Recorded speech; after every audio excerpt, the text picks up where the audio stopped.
C'est ma maison. Je suis la garante de ce temple. Il n'y a pas une journée où M. Paul n'est pas dans notre cœur. On franchit la porte, on est chez lui. Moi, je le voyais comme mon père, donc j'avais peut-être un regard un peu différent que de le voir comme une célébrité.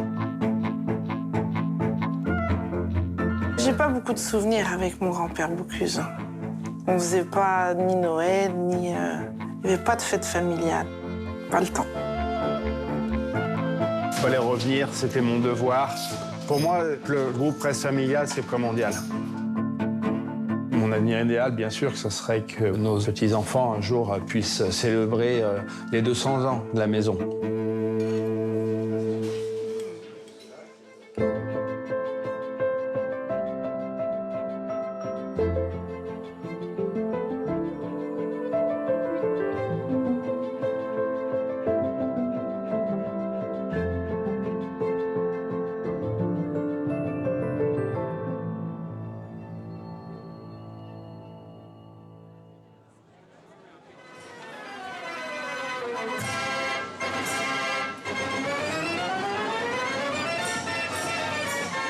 Il est le grand absent de la soirée et pourtant c'est lui qui mène la danse. 5 ans après sa disparition, le chef lyonnais Paul Bocuse continue de réunir autour de son nom à l'occasion du gala de sa fondation. Ce soir, c'est une grande fête, comme les aimait mon père. Il y a des chefs, il y a nos amis, nos fournisseurs. Donc voilà, on est vraiment heureux d'être là. Et je pense que, comme je le disais tout à l'heure, mon père serait heureux aussi de voir que les choses continuent.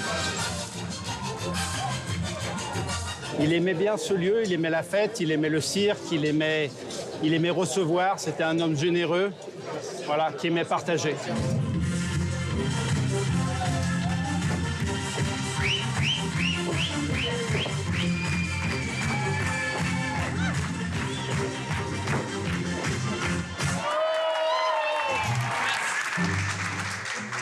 Des plats à la chorégraphie, la touche Bocuse semble avoir survécu à la mort du fondateur. L'ombre du grand chef plane encore sur Collonges au Mont d'Or.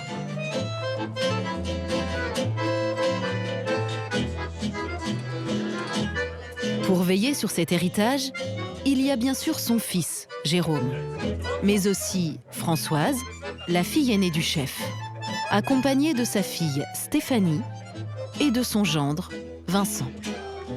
Tous ensemble, les membres de cette famille recomposée essayent de faire vivre l'œuvre du grand cuisinier.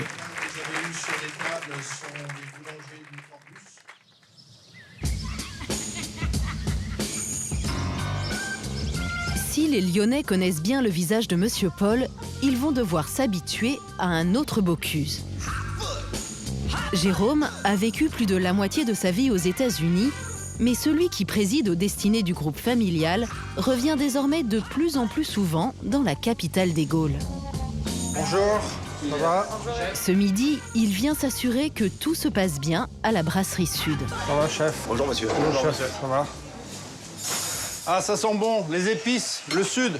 Bonjour, chef. Bonjour, messieurs. Bonjour, chef. Ça va? Allez, chef. Ça va, chef? J'essaye une fois par mois, une fois tous les 2 mois, suivant voilà, le calendrier et l'agenda dans le reste du monde. Et voilà, c'est important de rester au contact des équipes. Et à chaque fois, c'est un plaisir de se retrouver à la maison.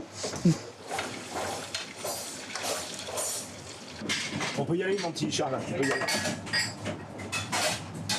On a beaucoup de chance. Vous savez, il y a tellement de belles maisons qui ferment. Je trouve qu'on a beaucoup de chance d'avoir une reprise comme ça avec M. Bocuse. Voilà, c'est la continuité, c'est la descendance. Donc, je trouve qu'il n'y a pas mieux. C'est une belle histoire. Cette histoire, c'est celle d'une dynastie de cuisiniers installés sur les bords de Saône depuis le XVIIIe siècle et dont le nom va devenir, en une génération, célèbre dans le monde entier. Paul naît le 11 février 1926, au 2e étage du restaurant familial. Il est le fils unique de Georges et Irma. Le petit Paul n'aime pas trop l'école. Il préfère passer son temps entre la cuisine et les bords de Saône. Professionnellement, l'itinéraire est tout tracé. Gamme dans le restaurant familial, apprentissage chez les meilleurs chefs de la région, détour par Paris, puis retour au bercail, où assez rapidement son coup de main commence à être remarqué et même distingué.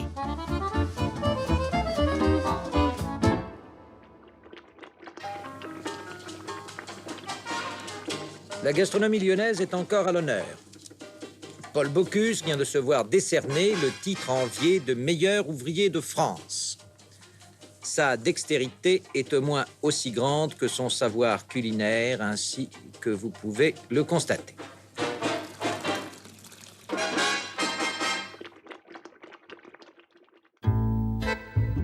Cette réussite, le chef la doit en partie à Raymonde Duvert.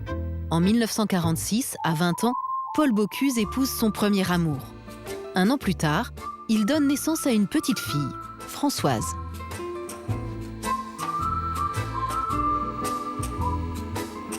Ensemble, Paul et Raymonde travaillent sans relâche à l'auberge de Collonges. Ils agrandissent la salle, changent le mobilier et en 1965, ses efforts sont récompensés. Le couple décroche sa 3e étoile au Michelin. C'est le début du tourbillon. Les vedettes de l'époque, les gourmets, les journalistes, tous se pressent chez Bocuse qui régale de ses petits plats et de ses bons mots.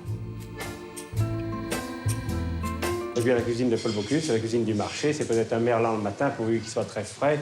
Avec une pomme de terre, ça vient d'être ramassé. Ça, c'est de la grande cuisine ou de la bonne cuisine, comme vous voudrez. Sans crème, c'est pas possible de travailler. Donc, vous voyez, on travaille avec des crèmes de Normandie qui sont très, très épaisses. Et c'est ça, finalement, la cuisine française. Hein? Comme on dit à Lyon, tous nos plats, ils sont gourmands. Ils sont gourmands de crème, ils sont gourmands de beurre. Hein? Vous voyez, 5 litres de crème, ça dure pas longtemps chez nous. On passe une moyenne dans notre restaurant de 200 grammes de crème par client. Toc et bras fièrement croisés, Bocuse impose son style. Il devient le pape de Collonges, le chef du siècle ou encore l'empereur de la cuisine. Un empire d'une vingtaine de restaurants que Jérôme continue de développer. Après un rapide déjeuner au sud, il met le cap au nord. Une visite de chantier l'attend pour voir l'avancée des travaux de rénovation d'un de ses bistrots. Le Nord, c'est la première brasserie rachetée par son papa en 1994. Une institution lyonnaise quasi centenaire qui méritait bien un lifting.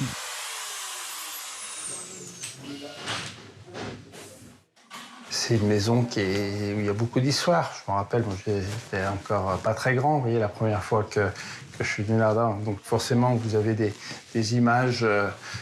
Il y a toujours un peu d'émotion. Et c'est de voir qu'aujourd'hui, elle va renaître, c'est une vraie satisfaction. On fait des restaurants, mais des fois, il faut garder des racines. C'est comme dans la cuisine. Vous pouvez rafraîchir, mais il faut garder certains points de repère. Donc voilà, vous ne pouvez pas tout enlever. Et donc l'horloge, elle va rester. Voilà, ils ont mis un drapeau américain, c'est avec que je venais. Ces brasseries sont nées de l'envie du grand chef de proposer une bonne cuisine à un prix plus abordable que dans son 3 étoiles. Il permet à tout le monde de s'offrir Bocuse. Je me considère un peu comme le gardien du temple. Être sûr qu'on garde cet ADN, que les choses ne partent pas dans tous les sens, et puis qu'on continue à aller tous dans la même direction. Dans sa vie privée, Paul Bocuse aussi a eu tendance à multiplier les affaires. Côté officiel, il y a son épouse, Raymonde, avec qui il a eu Françoise.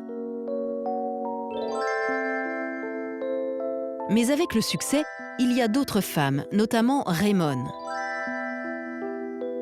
En 1969, elle lui donne un fils, Jérôme, qui naît 21 ans après Françoise. Un petit garçon dont l'existence restera longtemps cachée. Entre ces deux familles, le chef choisit de ne pas choisir et de cloisonner. C'est ici, à 20 minutes de son restaurant, qu'il retrouve sa deuxième famille, à l'ombre des regards. Je suis un homme de la nature et J'ai la chance de posséder cette propriété avec un étang qui fait 80 hectares.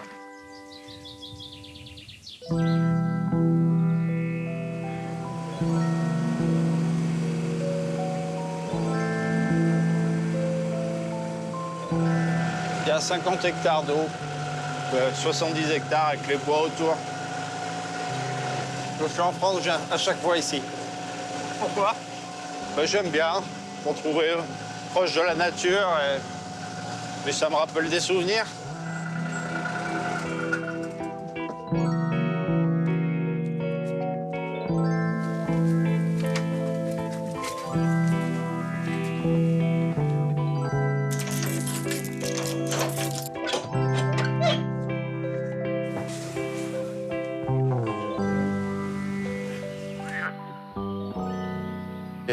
Des vieilles photos, des photos de l'étang, des photos de la pêche avec les amis de mon père, les gens du village. Il aimait bien se retrouver ici. C'était un moyen un peu de couper de son quotidien et puis vraiment d'aller prendre un bol d'air voilà, où il était tranquille. Je venais souvent avec lui, le mercredi après-midi, les week-ends. On aimait bien, on chassait un petit peu ensemble. Et puis même si on ne chassait pas, on faisait un tour de l'étang, on regardait. Lui, il venait pratiquement tous les jours. Au cœur des Dombes, le grand chef se crée son autre vie.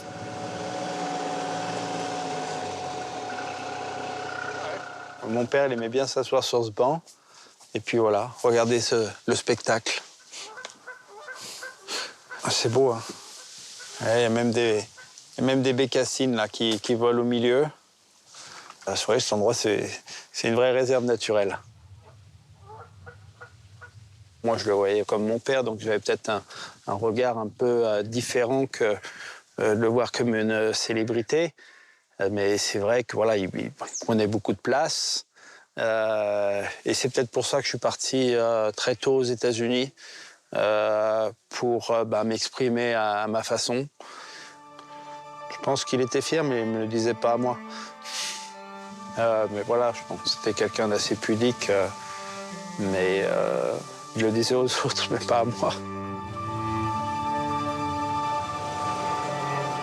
À 20 ans, juste après son service militaire, Jérôme Bocuse choisit de prendre le large pour se faire un prénom.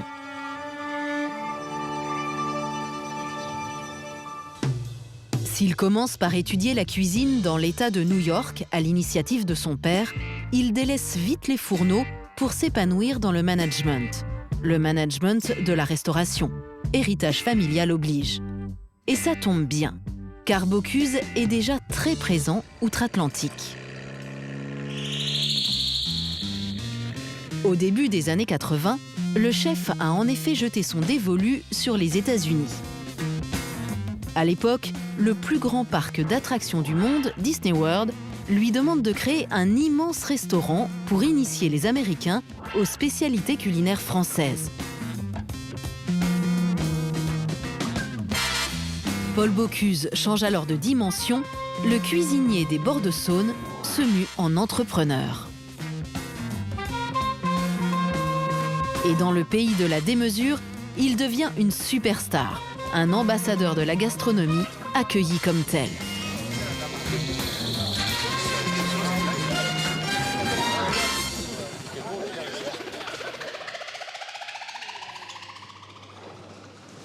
Quelques années plus tard, une fois son MBA en poche, Jérôme Bocuse reprend là-bas l'établissement lancé par son père. Sous sa houlette, en 15 ans, Chef de France dépasse les 1500 couverts quotidiens et triple son chiffre d'affaires. L'héritier a suffisamment prouvé, son père le rappelle auprès de lui.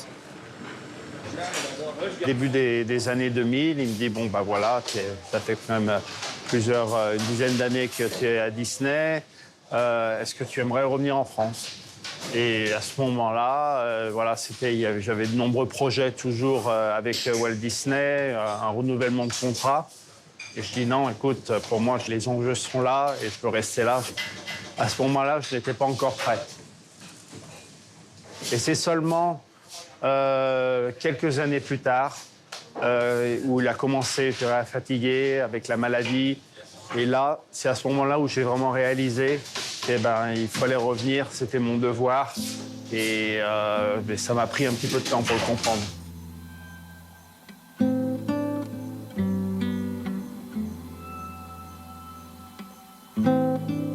Vous en pensez quoi de votre fils? Formidable, il débrouille mieux que moi. C'est vrai? Oui. Il est américain, donc c'est un autre système. Paul Bocuse affaibli, un investisseur est entré au capital du groupe et menace la gestion traditionnelle, jusque-là très familiale. Alors Jérôme se décide. Il sort de l'ombre, rachète les parts du fonds de pension et revient ainsi dans le giron familial par la grande porte. Il fallait revenir pour tout ce qu'il avait commencé, toutes ces actions qui étaient engagées, avec que ça soit les brasseries, que ça soit son nom, que ça soit sa marque, et puis avec tous les hommes. Voilà, j'avais pas envie que ça parte dans un groupe industriel, comme ça aurait pu être le cas. Donc, ce qui est important dans nos maisons, c'est que les chefs, les managers, puissent rentrer au capital, puissent être actionnaires, et que ce ne soit pas des banquiers qui soient aux manettes. Pour moi, le groupe Presse Familiale, c'est primordial.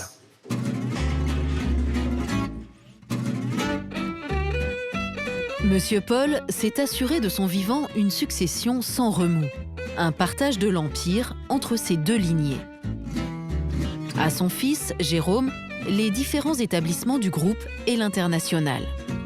À sa fille, Françoise, le restaurant historique de Collonges, le seul au monde à avoir été triplement étoilé pendant 55 ans. Celui qui veille sur l'auberge aujourd'hui, c'est Vincent Leroux, le gendre de Françoise. 1924, 2024, 100 ans, ça méritait une petite cure de jouvence. On refait la façade, à l'identique bien entendu, les mêmes couleurs qui avaient déjà vécu depuis 1986. On refait la même chose, les dorures, on profite pour redonner un coup d'éclat.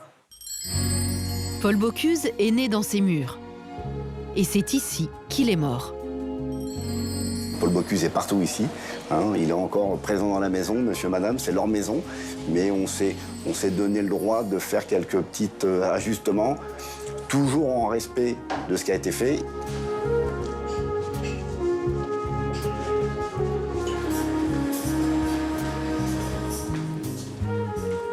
Voilà.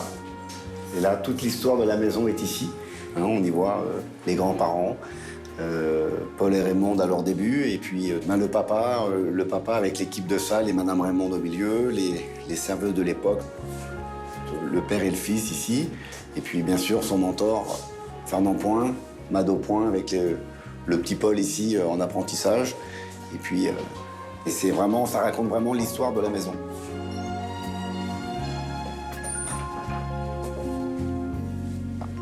Alors c'est quoi ici? Alors ici, c'est la pièce privée, la pièce de vie de monsieur et madame. C'est là qu'ils passaient une bonne partie de la journée. Et on n'a rien touché depuis leur départ dans cette pièce. La décoration était l'ancienne décoration du restaurant. Donc l'intégralité du restaurant avant rénovation était comme ceci. On a gardé justement ce morceau d'histoire.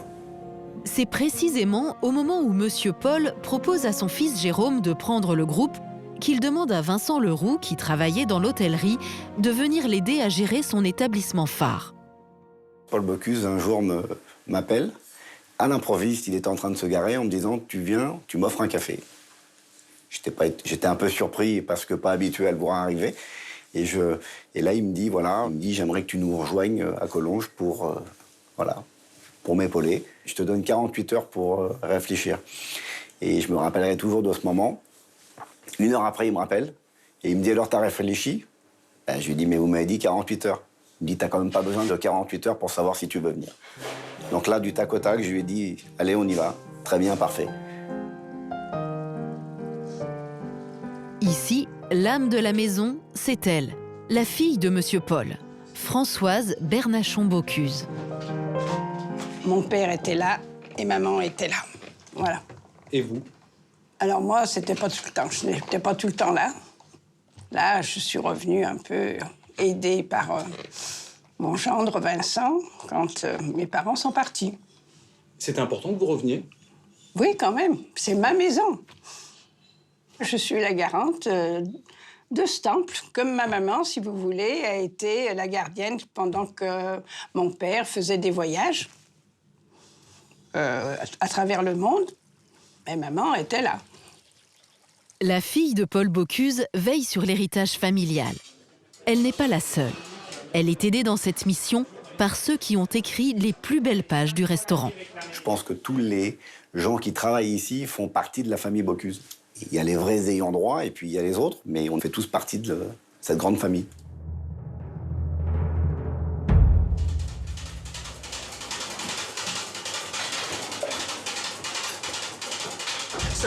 On discute pas, on y va là. On actionne, les gars. On arrête de discuter, on y va.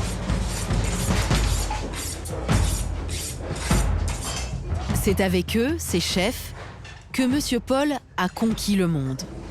Revisiter des recettes classiques, créer des plats mythiques, révolutionner la gastronomie.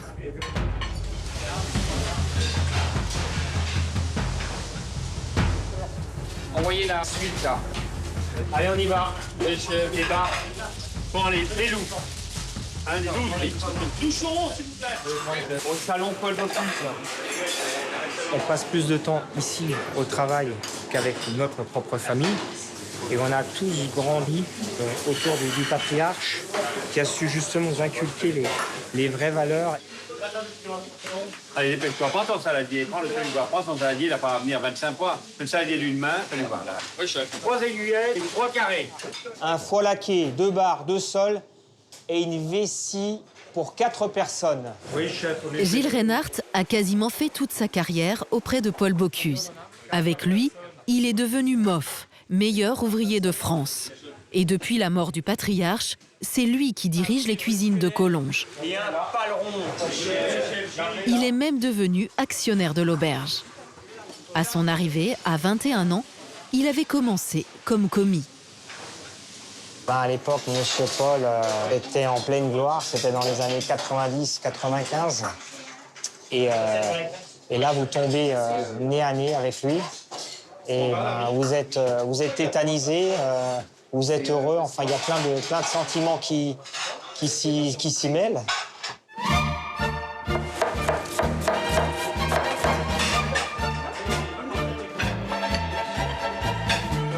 Il n'y a pas une journée où M. Paul n'est pas dans notre cœur. On franchit la porte, on est chez lui. Moi, je suis sûr que d'en haut, il voit ce qu'on fait, il est heureux. Ça me va bien. Olivier Couvin est l'autre col tricolore du restaurant. 22 années dans cette cuisine. Là, on est en train de préparer l'un des plats mythiques de la maison, la poularde en vessie. Monsieur Paul nous a transmis beaucoup de techniques. Et finalement, c'est à nous de perpétuer ces gestes au quotidien avec nos équipes pour pas que ce savoir-faire se perde. Voilà l'objet du délit, la vessie. Comme les gens partaient au champ autrefois, ils avaient toujours un poêle avec du feu toute la journée. Et en fait, le plat mijotait toute la matinée. Et quand le paysan rentrait du champ, le repas était prêt, ça n'avait pas brûlé. C'était, on va dire, peut-être l'ancêtre de la cocotte minute ou des plats cuits longtemps, comme ça, à l'étouffer. Voilà. Là, le geste est immuable. Hein. Monsieur Paul nous a transmis toujours la même façon de nouer la vessie. Il était très attentif parce que la volaille, en fait, si vous fermez mal la vessie, elle va exploser. Maintenant, on va déposer la volaille en cuisson dans le bouillon, comme ça. Donc, on l'arrosera régulièrement. Il y a des gens qui nous diront, il y a certains plats que vous ne changez jamais, c'est facile. Et moi, je dis que ce n'est pas facile. C'est très difficile d'avoir une régularité. Parce que quand on marque le souvenir, quand on marque l'esprit, l'émotionnel d'un client, s'il ne retrouve pas la même chose 1 an, 6 mois, 10 ans, 20 ans, 30 ans après, on crée une déception. Aujourd'hui encore, c'est la cuisine de Paul Bocuse que l'on déguste ici. Ses plats iconiques, son fameux service en salle avec la découpe devant les clients. Mesdames, la volaille de Bresse cuite en vessie, volaille de Bresse qui est truffée sous la peau, servie avec la sauce crème. Une recette qui semble fonctionner. Le restaurant est plein tous les jours.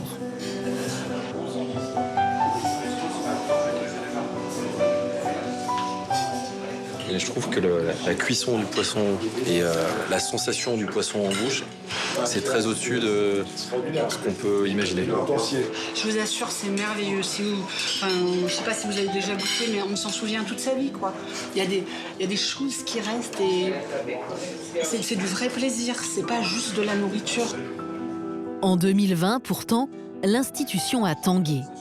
Alors qu'elle se remettait à peine de la mort du patriarche, le guide Michelin lui a retiré sa 3e étoile. Ça m'a contrariée, mais je pense qu'il y a plus grave. Comme j'avais dit au directeur du guide Michelin, que je le remerciais d'avoir gardé les 3 étoiles jusqu'au décès de ma maman. Voilà. Ironie de l'histoire, c'est avec la mort du patriarche que la famille s'est réunie. La préservation de l'héritage les a rassemblés, là où Bocuse, de son vivant, n'avait jamais vraiment essayé. Désormais, Jérôme se rend régulièrement à Collonges pour les réunions d'état-major du groupe. L'événement marquant de l'année 2024, ça va être bien sûr les 100 ans de l'auberge. Et donc, pour finir, Abu Dhabi avec une ouverture prévue fin 2024, début 2025. Moi, ce que j'aimerais, c'est qu'on commence à savoir combien on a besoin de surface, dimension du restaurant, positionnement du restaurant, en amont de notre visite au mois de novembre. Ce nouvel établissement, qui prendra place près du Louvre d'Abu Dhabi, est le plus gros projet du groupe depuis la mort du fondateur. Je pense qu'on est un peu dans la continuité de ce qu'avait commencé mon père, très tôt déjà au Japon, et ensuite en Floride. Avant la Floride, au milieu des années 70, Paul Bocuse est le premier à s'exporter au Japon, où il ouvre pas moins de 8 restaurants en association avec un chef féru de cuisine française. Le début d'une carrière internationale pour l'enfant de Collonges, qui fait connaître la gastronomie tricolore au monde entier. Aujourd'hui, vous avez de nombreux chefs qui s'exportent à l'étranger.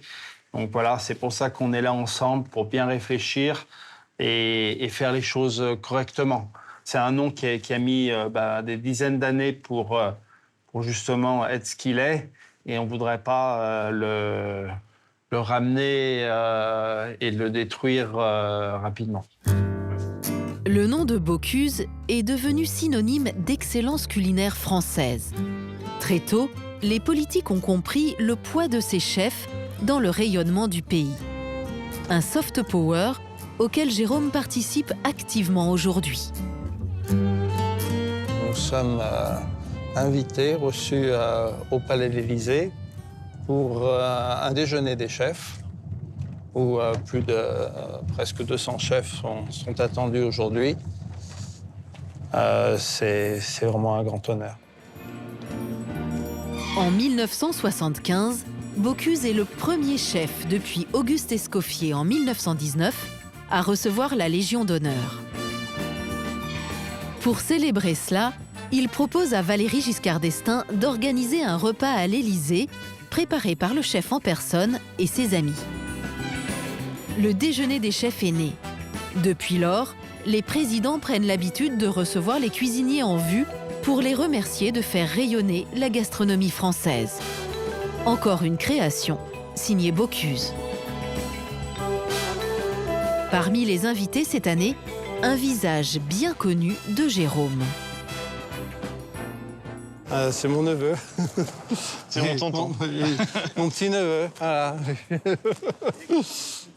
Vous partagez un père et un grand-père. Voilà. Exactement. Vous voyez souvent? Ouais, pas souvent, non, mais on se voit, oui, on va aller 3-4 fois par an. On trouve toujours un moment pour se voir. Philippe Bernachon, c'est le petit-fils de Paul Bocuse, le fils de Françoise. À 21 ans, elle épouse un jeune homme en stage chez son papa, Jean-Jacques Bernachon, le fils du plus grand chocolatier de Lyon. Ensemble, ils vont avoir 3 enfants. Candice, Stéphanie et enfin Philippe. Avec ce mariage, Paul Bocuse se rapproche en particulier de Maurice, le beau-père de Françoise. Le chef star en profite pour mettre en lumière le chocolatier, jusque-là plus à l'aise dans son atelier. Jean-Paul Aron dit « L'originalité de Bernachon, son privilège presque exclusif, c'est qu'il prend le chocolat à sa source et le mène jusqu'aux ornements, aux paquets élégants qui s'envolent à Noël vers les terres lointaines. » Alors, vous ne faites pas seulement des chocolats, vous faites aussi des gâteaux au chocolat. Alors, on trouve la recette de ce formidable gâteau, qui est superbe, qui s'appelle... Le président. Ah bon, pourquoi l'appelez-vous le président? Parce qu'il est gros, il joufflu? Non, c'est un gâteau que nous faisions depuis toujours. Et M. Bocuse, ayant eu la Légion d'honneur, a dit « Je veux un gâteau comme ça pour l'Élysée ». La presse en avait causé. Premier client 30, je voudrais un Valérie. Deuxième, c'était une anémone. Le troisième, c'était un Élysée. Ah oui. Alors on a dit on va l'appeler le président. Ah, vous l'appelez le président, ouais. Avec le temps, une amitié teintée d'admiration se noue entre les 2 hommes. Paul Bocuse se reconnaît dans cet artisan, dévoué corps et âme à son métier, et comme lui, parti de presque rien. Je crois qu'il est un homme merveilleux qui sûrement connaît bien son métier, qui n'a pas été dans la dérive de la pâtisserie gélatine et tremblotante.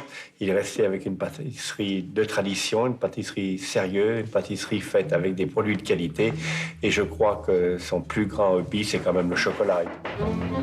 Une passion qui s'avère contagieuse. Les petits-enfants de Paul Bocuse ont tous choisi de suivre la voie du chocolat et non celle du grand chef. Toute jeune, Stéphanie, la fille de Françoise, a commencé à travailler avec son grand-père paternel, Maurice Bernachon. Je pense que ma place était là pour l'instant et j'aime ce que je fais, donc je le fais avec plaisir. Mais vous avez de lui, par exemple, une image de chef d'entreprise ou une image de grand-papa? Les deux. Il joue le rôle des deux. Je le vois au travail, j'en profite aussi à l'extérieur. 27 ans plus tard, la boutique a sérieusement rajeuni, mais les recettes sont restées les mêmes. Et Stéphanie, la grande sœur de Philippe, est toujours derrière le comptoir. Au lieu de partir en vacances, on venait travailler.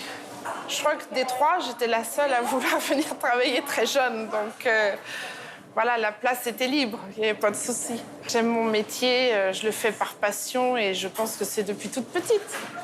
Vous allez bien? Quand j'étais enfant, chez moi, je jouais à la caissière déjà. J'avais un bureau, j'avais des tiroirs et je faisais des faux billets, oui. Dans sa vingtaine, Stéphanie est allée travailler chez Bocuse en Floride, mais elle est finalement revenue à Lyon et au chocolat. Elle habite dans l'appartement de famille situé juste au-dessus de la boutique. Vous êtes très famille, non? Photo de famille, oui. J'aime bien ça. J'espère avoir oublié personne. Tout le monde est là. Ses 2 grands-pères, Maurice Bernachon et Paul Bocuse. Des photos d'autant plus précieuses que les moments passés en famille étaient finalement assez rares. C'est au salon de thé, mes 2 grands-pères, Maurice Bernachon et Paul Bocuse. Au centre, notre papa. Et c'était un moment de petit déjeuner avec revue de presse. Et on imagine un bon moment de complicité entre eux. Ils aimaient bien se retrouver tous les samedis matins pour parler de ce qui se passait en France et puis dans le monde. C'est 2 personnes qui ont beaucoup réussi, mais ils sont restés vraiment terre à terre. Et ils aimaient leur travail par passion. Et ce qu'ils aimaient, c'était être dans leur cuisine. Ils ont fait que bosser les 2. Des points communs entre les 2 artisans, mais aussi des différences de caractère. Mon grand-père Maurice, c'était un grand-père gâteau. Et puis l'autre, c'était l'homme d'affaires. Tout l'amour qu'on a pu avoir, je pense que notre grand-mère a comblé son absence aussi, ils sont... Enfin, je sais pas comment expliquer, mais... J'ai pas beaucoup de souvenirs avec mon grand-père Bocuse, ni avec mon grand-père Bernachon. On faisait pas ni Noël, ni... Il n'y avait pas de fête familiale. Pas le temps. Pas le temps. Paul Bocuse avait un credo auquel il est resté fidèle toute sa carrière. Un restaurant est fait pour être ouvert. Jusqu'à sa mort, l'auberge ne fermait jamais ses portes. Service 365 jours par an. C'est des métiers qui sont pas faciles pour la famille. Non, pas facile. Non, il n'a pas eu une réussite fabuleuse comme ça sans... On ne peut pas tout réussir, m'a-t-il dit un jour. Voilà, ça résume bien ce que... Voilà. Voilà.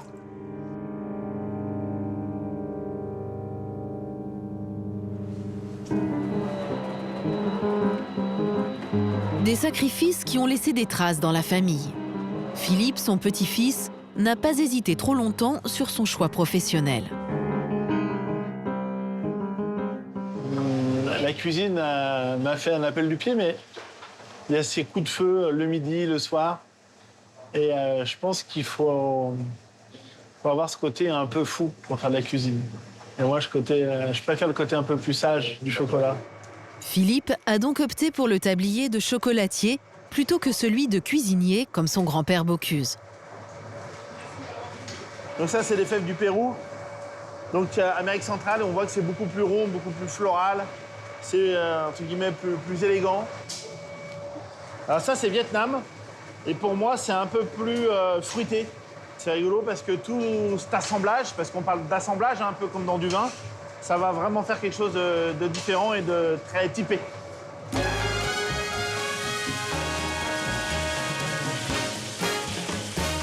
Le chocolat, un choix de raison, mais aussi une évidence, tant il baigne dans cet univers depuis tout petit.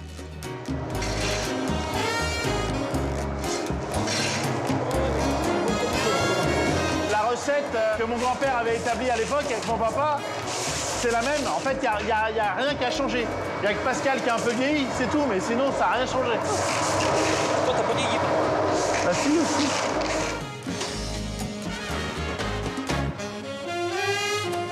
Des fèves sélectionnées aux machines utilisées, Philippe suit à la lettre la tradition.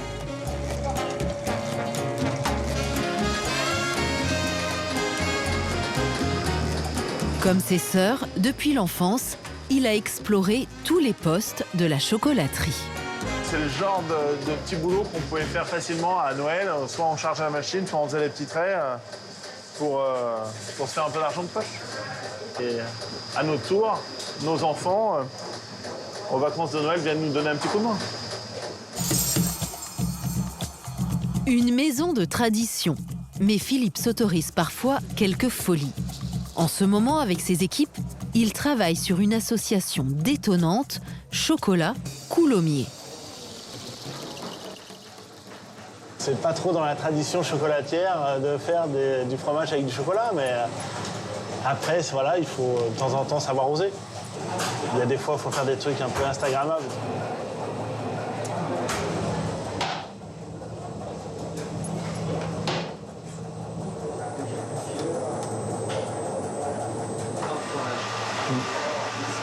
Après, voilà, vous choisirez par rapport à... Ouais, moi, je préfère le premier, le tout bête.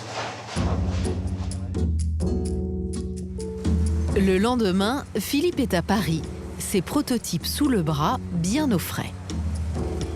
Il vient faire valider cette création chez les fromagers qui lui ont proposé cette collaboration à l'occasion des 70 ans de leurs deux maisons.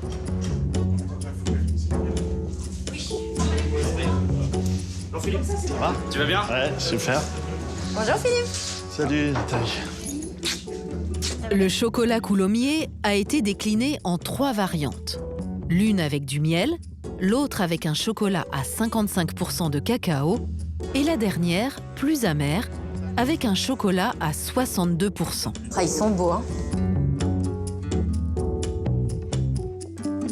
C'est quoi votre préféré? Moi, je préfère le 55. Le 55, je trouve, est vraiment, on sent les deux. C'est celui vraiment où le fromage et le chocolat sont vraiment sur la même puissance. On est tous d'accord. Bon, bah, parfait. On reste sur le 55. Là. Avec 140 ans d'histoire à nous deux, à nos deux maisons, on peut se permettre de faire des trucs un peu rigolos. C'est ça. Je pense que mon grand-père Bernachon, il n'aurait pas forcément adhéré, parce qu'il était plutôt dans le classicisme. Et mon grand-père Bocuse, il m'aurait dit qu'on parle de toi en bien ou en mal, l'important c'est qu'on parle de toi. Donc, quelque part, il aurait peut-être matché en disant moi aussi j'ai fait des trucs un peu innovants, donc j'adhère. En matière de développement commercial, Philippe penche aussi plus du côté Bocuse que du côté Bernachon, qui avait toujours refusé de s'agrandir. Alors en fait, cette boutique parisienne, c'est plus moi, on veut dire, qui en avait envie. On a mis 65 ans pour ouvrir une deuxième boutique, donc pour l'instant, il n'y en a que 2. J'ai un peu de sang Bocuse en moi, donc forcément, j'aime bien avancer. On dit chez Bocuse, c'est la tradition en mouvement. Sauf que cette tradition se perd. Alors que Paul Bocuse était fils et petit-fils de cuisinier, aucun de ses petits-enfants ne reprend pour l'instant la toque. Pas plus du côté de Jérôme. Il a bien un fils, un petit Américain prénommé Paul, mais il est passionné de sport automobile. Mon avenir idéal, bien sûr, que ce serait que voilà, nos enfants, et voire peut-être petits-enfants, un jour puissent célébrer les 200 ans de la maison. Ça serait l'idéal. Mais moi, je suis passé par là et je pense qu'il faut laisser aux enfants aussi le souhait de s'exprimer. On va tout faire pour que ce groupe soit attractif pour nos enfants, qu'ils ont envie de le faire, parce que on ne peut pas forcer. Même si personne ne reprend le flambeau, ce n'est pas pour autant que le nom disparaîtra des cuisines. Encore une fois, Monsieur Paul avait pensé à tout. En 1987, il crée un concours culinaire qui devient au fil des années la référence pour les chefs du monde entier. Le nom de cette épreuve, les Bocuse d'Or, en toute simplicité. On a créé ce concours justement pour retrouver une certaine identité culinaire dans la cuisine. Une cuisine de terroir, une cuisine de région et une cuisine de saison, avec des os et des arêtes. Et ce qui est important dans notre métier, c'est de transmettre aux générations futures. Et nous sommes là pour ça. Aujourd'hui, à Paris, 6 cuisiniers, sélectionnés parmi une 50aine de candidats, sont en compétition pour désigner celui qui représentera la France lors de la prochaine édition. Moi j'aime la compétition, c'est ma 12e compétition je crois en 11 ans. Donc forcément quand on aime la compétition, à un moment on vise à aller toujours un petit peu plus haut. Et le sommet c'est ici, c'est Bocuse d'Or.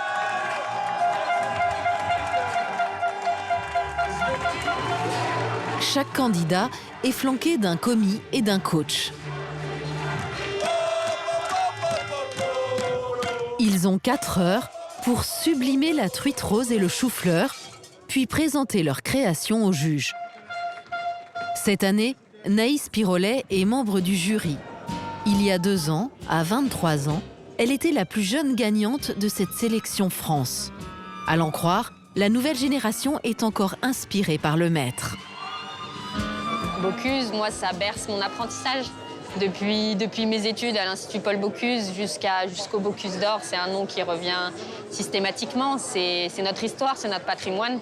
J'ai pas eu la chance de le rencontrer en personne, donc moi je le vis par intermédiaire de toutes les personnes qu'il a marquées et qu'il a formées.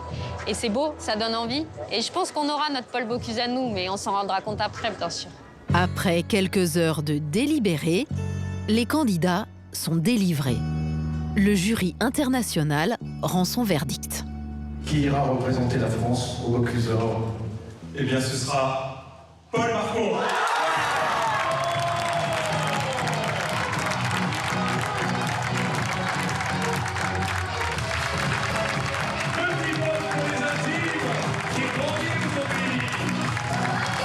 Il y a 30 ans, Régis Marcon, le père du vainqueur du jour, remportait le Bocuse d'Or.